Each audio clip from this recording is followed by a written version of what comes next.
Assalamualaikum warahmatullahi wabarakatuh. Perkenalkan, nama saya Muhammad Ilham dari kelas TPTP 1A NIRM 0114211187. Dan perkenalkan, nama saya Bayu Krisna dari kelas TPTP 1B dengan NIRM 0104212202.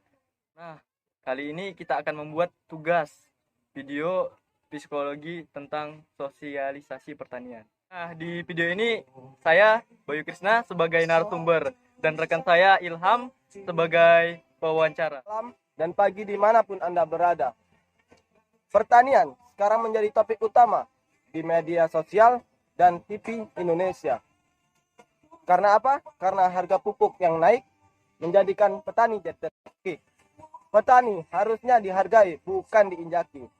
Karena pertanian adalah sumber kehidupan. Jadi, rekan Bayu, apa pentingnya pertanian di kalangan masyarakat?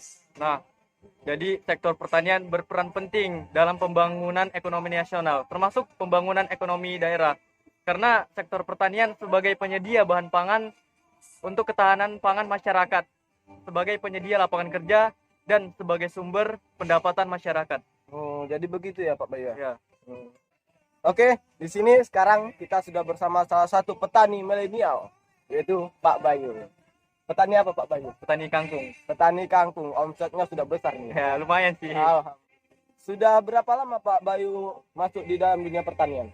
Saya masuk di dunia pertanian baru-baru ini, sekitar 2 bulan yang lalu saya sudah masuk di dunia pertanian. Jadi termasuk sukses Bapak ya, sudah mendapat omset yang besar. Dibilang sukses juga enggak, karena saya sebagai pemula gitu. Pemula ya. Ya. Jadi Pak Bayu ini adalah seorang petani kangkung. Jadi kemana aja sih target pemasaran Bapak? Nah, untuk target pemasaran saya, biasanya saya sering memasarkannya di masyarakat Desa Cinta Makmur dan kedai-kedai kecil di Kecamatan Panehulu. Sekitaran saja ya Pak? Ya, sekitaran saja. Jadi Pak Bayu, untuk penanamannya sendiri, alat-alatnya apa aja tuh Pak?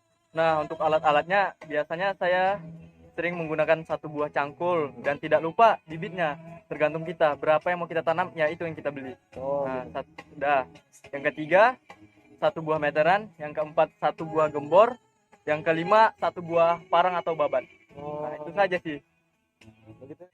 Jadi untuk persiapan lahannya bagaimana itu Pak sampai panen nanti? Nah, untuk persiapan lahan biasanya kita bersihkan rumput-rumput liar atau gulma yang berada di sekitar tanaman atau benda-benda lainnya seperti batu dan kayu bekas tanaman sebelumnya. Lalu tanah dicangkul sedalam 20 sampai 30 cm dan dibalikkan. Untuk bedengan dibuat lebar 1,2 dikali 5 meter. Jarak antar bedengnya 50 cm dan ditebar pupuk kandang berupa kotoran sapi dan tanah solid. Nah, lalu kita masuk ke penanaman.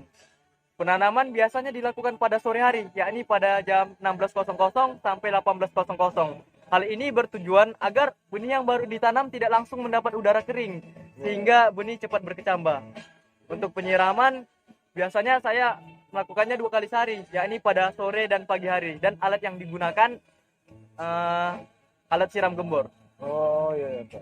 Nah, biasanya saya sering melakukan penyangan. Penyangan. Bersihkan rumput-rumput yang berada di sekitar tanaman, karena itu akan menjadi pesaing terhadap tanaman yang kita tanam, akan menjadi pesaing terhadap kebutuhan air, sinar matahari, unsur hara, dan biasanya sering menjadi sarang ulat. Hama ya Pak? Ya. Untuk penyangannya biasanya saya melakukannya dengan cara mencabutnya biar sekalian tuntas ya. Terus pemupukan biasanya hanya saya lakukan sekali, yakni waktu pertama kali tanam dengan menggunakan pupuk kandang berupa kotoran sapi. Hal itu bertujuan agar tanaman yang diharapkan adalah tanaman sayuran organik. Jadi lebih sehat ya Pak? Ya, lebih sehat sih. Nah, untuk pemanenan biasanya sudah bisa dilakukan pada hari ke-21. Sekitar 1 bulan lah ya Pak? Ya, dan biasanya saya mendapatkan 150 ikat. Udah banyak itu Pak? Lumayan sih. Jadi sudah hampir 2 bulan lebih Bapak melakukan pertanian ini. Jadi untuk keuntungan itu dan laba itu gimana tuh Pak? Nah, kan tadi saya bilang saya sekali panen mendapatkan 150 ikat dan 1 ikatnya saya jual 2.500. Jadi 150 dikali 2.500 dan hasilnya 375.000. Nah, segitu ya Pak. Ya. Tadi keuntungannya Pak. Jadi untuk labanya Pak? Nah, tadi kan keuntungan saya 375.000. Ya. Jadi keuntungan dikurang modal. Modal saya untuk membeli bibit kangkungnya 50.000 asal sekali menanam. Jadi 375.000 dikurang 50.000 dan keuntungan bersih saya 325.000. 325.000. Lumayan ya Pak. Ya. Nah, jadi untuk pesan dan kesannya gimana tuh Pak? Nah, untuk pesan dalam pengembangan usaha perlu adanya peran pemerintah agar masyarakat lebih inovatif dan kreatif. Begitu ya Pak. Untuk kesannya Pak? Untuk kesannya kepada anak-anak milenial, jangan malu untuk bertani karena bertani itu apa, Pak Ilham? Keren. Ya, keren. Jadi bagaimana sih menurut Bapak tentang kenaikan harga pupuk saat ini? Ya menurut saya untuk pemerintah tolonglah diturunkan agar petani Indonesia juga bisa makmur dan juga bisa lancar dalam bekerjanya.